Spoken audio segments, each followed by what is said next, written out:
गई खेतवा ननद गई पड़ोसवा। सास गई खेतवा ननद गई पड़ोसवा। हे जेठनिया हट गई ना, हे जेठनिया हट गई ना। आए भैया नवरवा हो जेठनिया हट गई ना। आए भैया नवरवा हे जेठनिया हट गई ना। सासु गई खेतवा ननद गई पड़ोसवा। हे जेठनिया हट गई ना।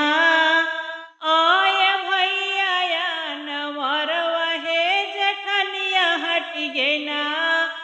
आए भैया नवरवा हे जेठनिया हट गई ना। सास नाही बोलै ननद मुहवा फेरई। सास नाही बोलै ननद मुहवा फेरई। हो जेठनिया मटकै ना, हे जेठनिया मटकै ना। नाही घरवा के कारई कमवा हे जेठनिया मटकै ना। नाही कारई घरवा के कमवा हे जेठनिया मटकै ना। सासु गई खेतवा ननद गई पड़ोसवा। हे जेठनिया हट गई ना। आए बीरनिया नवरवा हे जेठनिया हट गई ना। आए भैया नवरवा हे जेठनिया हट गई ना। लाई जाओ लड़का बच्चा अपन परिवार हो।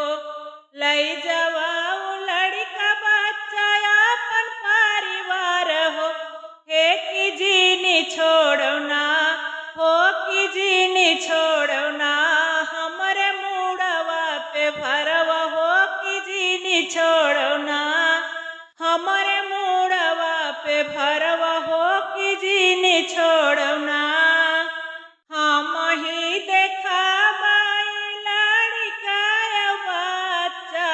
हम ही देखा लड़का बच्चा परिवारवा। हे घुमाई आवो ना, हे की घूमी आवो ना। धन अपन नाई हरवा हे की घूमी आवो ना। हम ही देखबै लड़का बच्चा पूरा परिवारवा। हे की घूमी आवो ना। धन अपन नाई हरवा हो की घूमी आवो ना। धन अपन नाई हरवा हो की घूमी आवो ना। सास गई खेतवा ननद गई पड़ोसवा। हे जेठनिया हट गई ना, हे जेठनिया हट गई ना। आए भैया नवरवा हे जेठनिया हट गई ना। आए भैया नवरवा हे जेठनिया हट गई ना।